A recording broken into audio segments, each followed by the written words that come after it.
Salut! Alors on dit souvent que le blog est mort, ou en tout cas partiellement mort.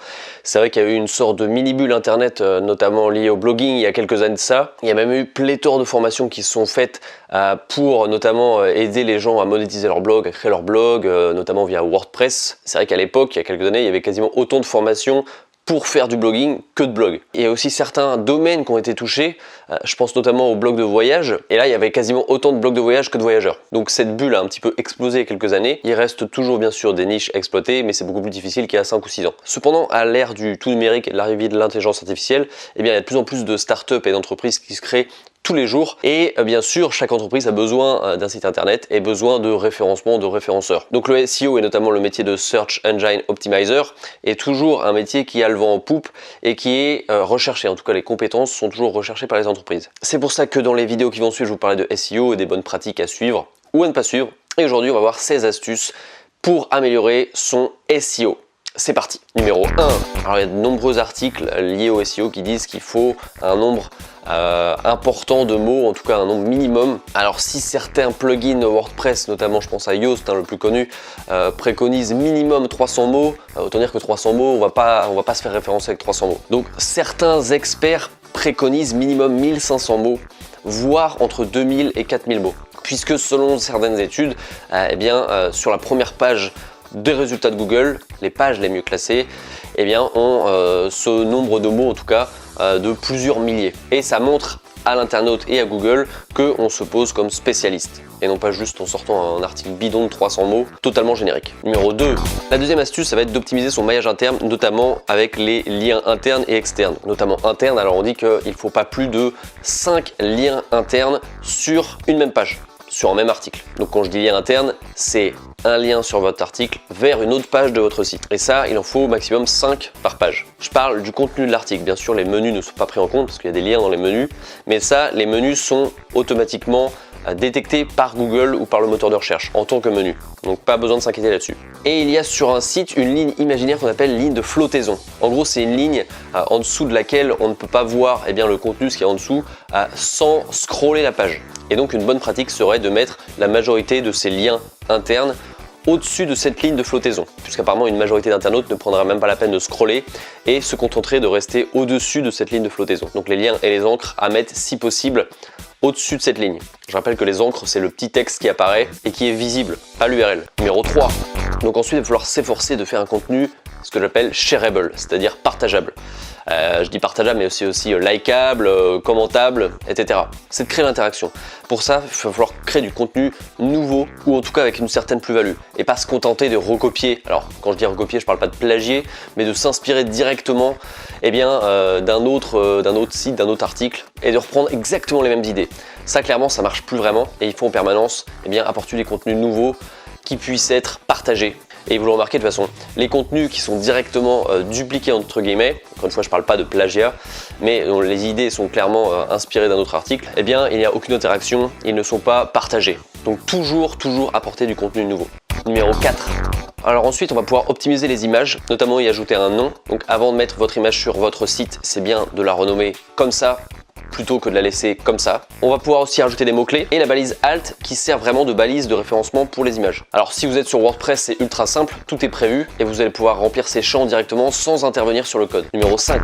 Ensuite, on va optimiser ses permaliens. Alors les permaliens, c'est les liens, les URL qui définissent la structure d'un site. Donc là, encore une fois, sur WordPress, on va pouvoir paramétrer directement les permaliens. Donc ce qui est conseillé, c'est d'utiliser un format de permalien qui reprend le titre d'un article et non pas un numéro d'identifiant un peu bidon et aléatoire. Et dans ces liens, ensuite, on va pouvoir mettre les mots-clés de l'article directement. Numéro 6. Ensuite, on va pouvoir ajouter un sitemap. Un sitemap, c'est quoi? Comme son nom l'indique en anglais, c'est une carte du site. Ce qui va permettre au robot de Google de crawler, c'est-à-dire de ramper littéralement pour pouvoir, le cas échéant, indexer ses pages. Alors on peut créer un sitemap très facilement en tapant sur Google un générateur de sitemap qu'on va pouvoir mettre directement sur la Search Console.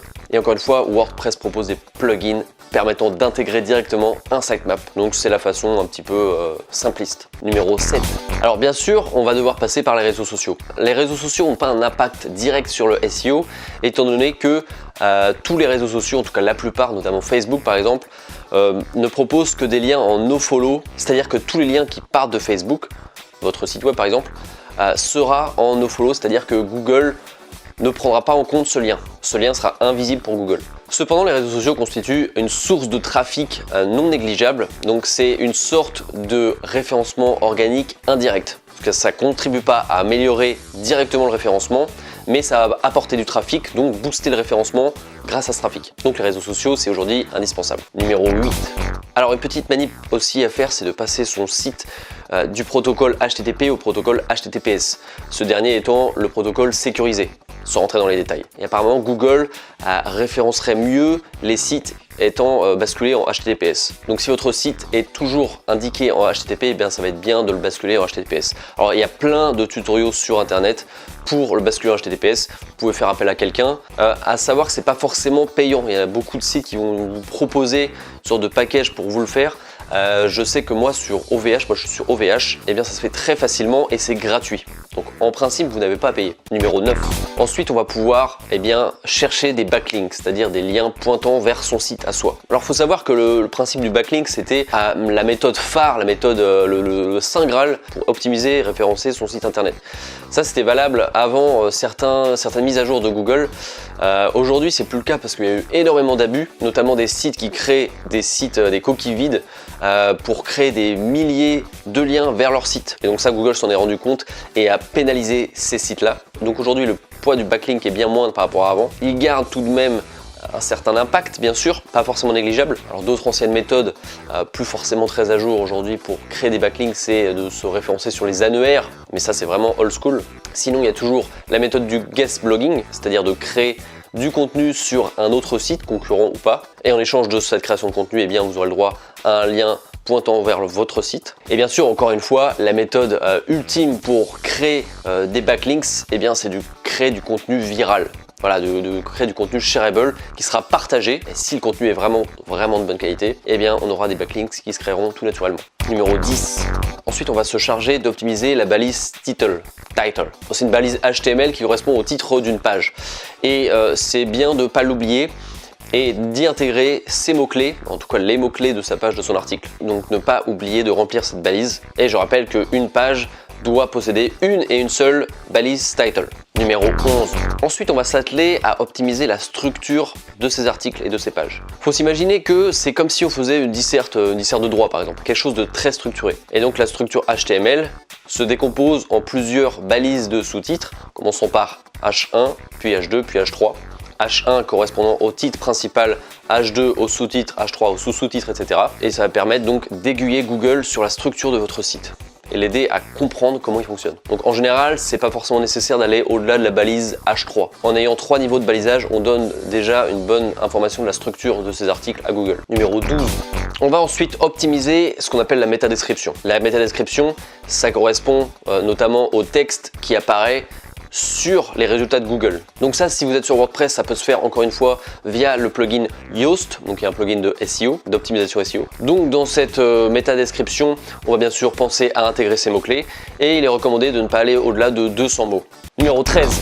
On va ensuite parler de densité. Alors la densité, c'est la fréquence d'un mot-clé sur une même page, sur un même article. Par exemple, si on a un article de 100 mots et que le mot-clé cible apparaît une fois, eh bien ça voudra dire qu'on aura une densité de 1%. Alors en général, on recommande d'avoir une densité entre 1 et 3%. Alors il faut savoir qu'il n'y a pas de règle définitive là-dessus. Mais tout de même, lorsqu'on arrive à une densité de 8-9%, voire au-delà de 10%, Google va clairement comprendre qu'on cherche vraiment à blinder l'article ou la page de mots-clés, et là ça sera un petit peu grillé et du coup on pourrait être pénalisé. Donc c'est ne pas aller au-delà de 5% de densité. Numéro 14. Alors on va s'intéresser ensuite au titre de la page qui apparaît sur les résultats de Google. Donc là encore une fois sur WordPress et notamment via le plugin Yoast, on peut le faire directement, enfin c'est le moyen le plus simple. Alors on dit que le titre ne devrait pas faire plus de 60 caractères et c'est bien de placer les mots-clés au début du titre. Numéro 15. Alors on parlait de mots-clés, ça va être bien d'utiliser des mots peu génériques, des mots de la longue traîne, la fameuse longue traîne. Alors c'est quoi la longue traîne? Pour vous donner un exemple, si j'utilise le mot-clé de guitare, ça c'est une expression très générique, très concurrentielle et ça appartient au domaine de la short train. La longue train, ça va être par exemple guitare électrique, bleu, mauve et jaune. Voilà, ça c'est la longue train, c'est très spécifique, c'est très niché. Et avec l'arrivée de la recherche vocale, enfin l'arrivée c'est déjà là, mais la recherche vocale est de plus en plus utilisée et en général les gens recherchent des expressions de longue traîne. T'imagines pas des gens faire cette recherche là. Ok Google, guitare. Donc en général, les individus qui font appel à la recherche vocale, eh bien, vont rechercher des expressions de longue traîne. C'est pour ça que c'est bien de se concentrer sur ces expressions-là. Soyons spécifiques. Numéro 16. Et donc la dernière de ces astuces, ça va être d'utiliser la vidéo. La vidéo, c'est aujourd'hui le format le plus consommé. On voit notamment que Facebook est en train de devenir presque une plateforme de vidéo pour essayer de concurrencer YouTube. Et donc une vidéo, si elle est bien réalisée, ça peut être un levier de référencement non négligeable.